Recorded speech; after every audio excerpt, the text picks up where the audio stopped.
Hi there and welcome to another video from Hegarty Maths. It's Mr. Hegarty here, and in this video we're talking about Cartesian axes and coordinates. So let's start with something dead easy. Firstly, mark the two numbers negative 2.5 and 2.5 on the number line below. Okay, 2.5 is going to be halfway in between 2 and 3 here, and negative 2.5 is going to be halfway between negative 2 and negative 3 here. That's dead easy. So marking a particular point on our number line is easy. But sometimes we might be interested in marking two numbers that are in some way related to each other. And that's what Cartesian axes are going to be able to do. We're going to be able to somehow pinpoint a pair of numbers on some form of number line, and that's what I'm about to show you. To give you an idea why we might want to plot two numbers together, let me just link back to sequences.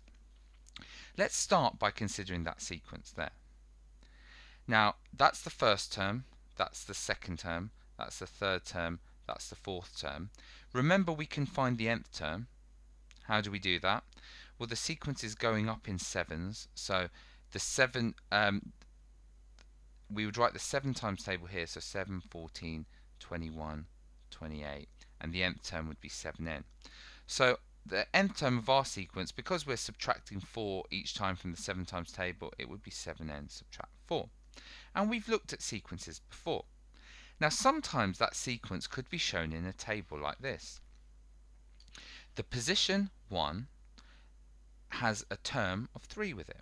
In the second position we've got a term of 10.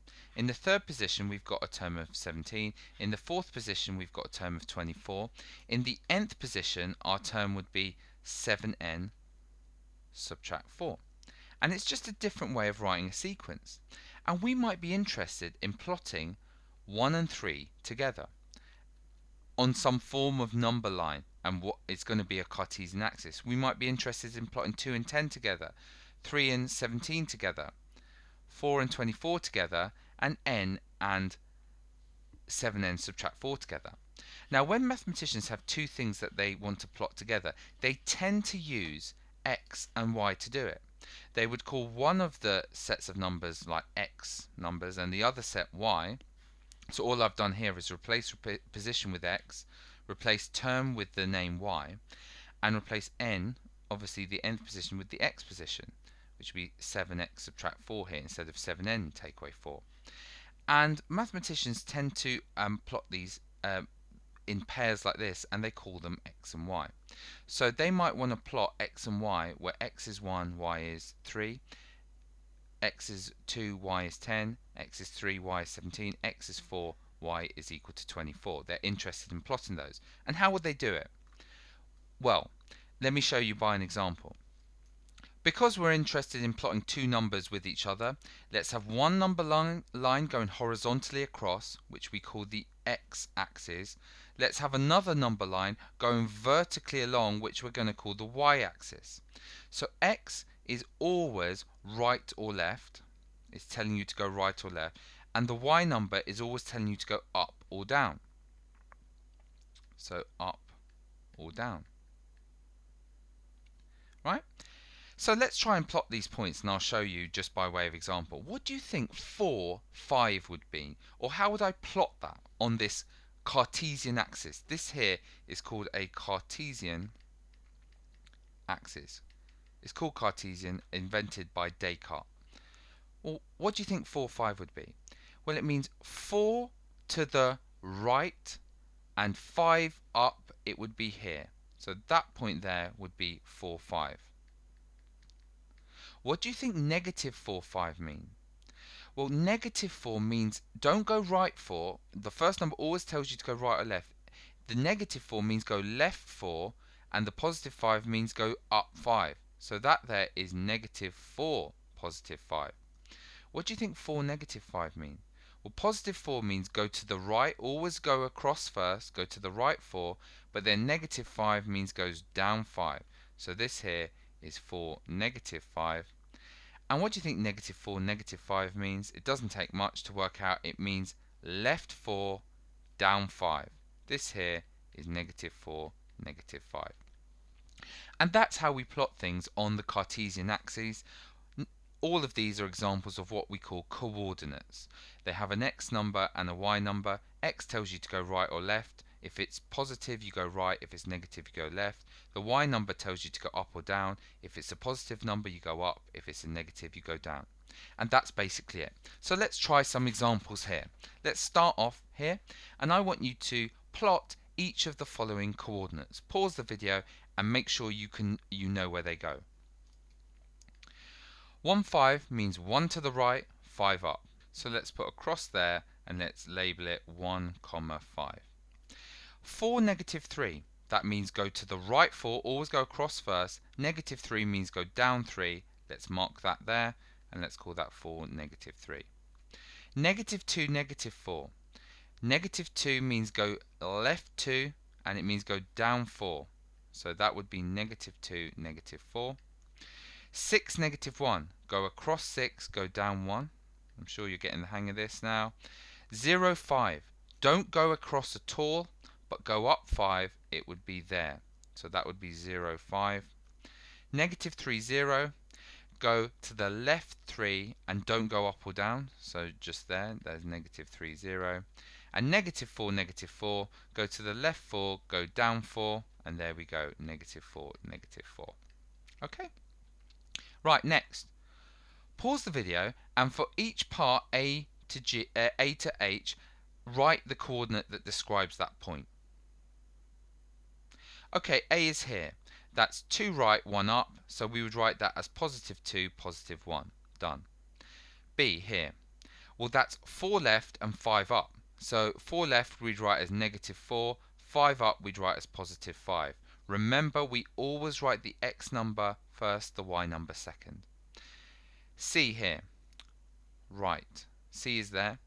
Now that point there is 6 to the right and 1 down, so we would write positive 6, negative 1. Where's D? D is here. 2 left, 3 down, so negative 2, negative 3. E is here.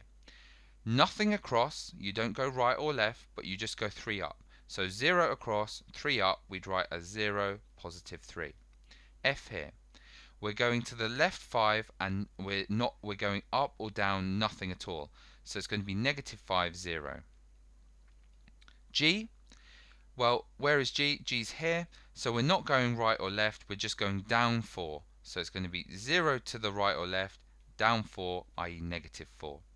And H, just to finish with, we're going 5 across, but nothing up or down. So positive 5, 0 is going to be the answer for that one. And we're done. Next set. I'd like you for each of these to describe what to do. Like, say, for example, right 6, up 2, that type of thing. For each of these. So just write a quick sentence about what that means. Positive 1, positive 5. What does that mean? It means 1 right, 5 up. Remember, we always go across first and then up or down next. Positive 4, negative 3. That means 4 right, but negative 3 means 3 down. That's right. Negative 2, negative 4. It means 2 not right, but 2 left. And it also means 4 down. This one here means 6 right, 1 down. This one means nothing right or left, so 0 right or left, it doesn't matter which one you say there, and 5 up. This one means 3 not to the right but left because it's negative, and 0 up or down. And this one here, negative 4, negative 4, it means 4 left and it means 4 down. Last question for you, just a little bit of a puzzle here really. A, B, C, D is supposed to be a rectangle. We've got A marked, we've got B marked, we've got C marked. State the possible set of coordinates for D. Pause and have a think. Well, if it's a rectangle, let's draw the thing in, right? Let's join up B to C. Let's join up A to B. Right? Now, it's pretty clear where the other corner needs to be. D needs to be somewhere over here. How do we find out what it is? Well, what we could do is we could just copy our line from before and just put it over here like that, and that's telling us pretty clearly where D is going to be? D is going to be at this point here, which would close it off perfectly and make that a nice rectangle. And we could state that D is going to equal to 5 across and 4 down, so 5, negative 4. Now the other way of doing it, just say I didn't draw the lines in. Let me just delete those lines, if you will, at the end. What you could do is you could realize to yourself, to get from B to C is the same as getting from A to D, isn't it? So to get from B to C, you've got to go 1 across, 2 across, 3 across, 4 across, and you've got to go 2 up. So we could have done that here, and we could have gone 1 across, 2 across, 3 across, 4 across, and we could have gone ourselves 1, 2 up. Again, which would have identified the point 5 across, negative 4, so that would be down. And that's it for this particular video. Thanks for watching.